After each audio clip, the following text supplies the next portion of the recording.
So, Kate, this is now, I believe, the 10th day in a row of U.S. strikes on Iran. How much more could they widen and escalate, especially given the president's rhetoric?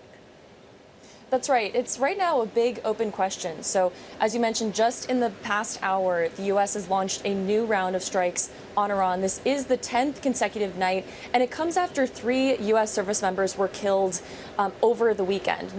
Now there are reports that mediators are really pushing to try to de-escalate the war, bring talks back, and proposing a new 10-day ceasefire. But we're hearing a very different message from the president right now. As you mentioned, the president is saying that Iran will pay for every U.S. service member who is killed, and the White House then doubled down on that sentiment and said, let me just read part of the statement for you. They said the president is focused on making Iran pay for their violations of the MOU and their continued acts of terrorism in the Strait of Hormuz. Of course, the U.S. is very focused on trying to reopen the Strait of Hormuz for that critical traffic through there. In addition, the statement says the president will make Iran pay for the recent deaths of U.S. soldiers. These devastating blows will continue until the president deems otherwise, but talks between our countries are continuing. Now, that last line will bring some confusion because, as you remember, in Turkey at the NATO summit,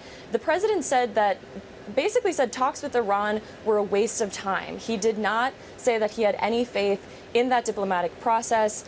He said that Jared Kushner and Steve Witkoff, who have been leading these talks, will continue to negotiate, but it does not appear that the president has really any faith, or at least what he's saying publicly is that he does not have any faith in those talks really being fruitful. So it's very unclear where this is going to go. And again, this is now the 10th consecutive night of strikes.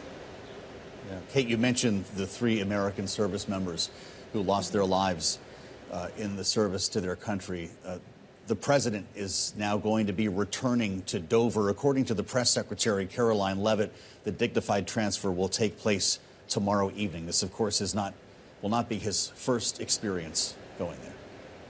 That's right. So White House Press Secretary Caroline Leavitt did announce that the president will be attending the dignified transfer. This takes place at Dover Air Force Base in Delaware.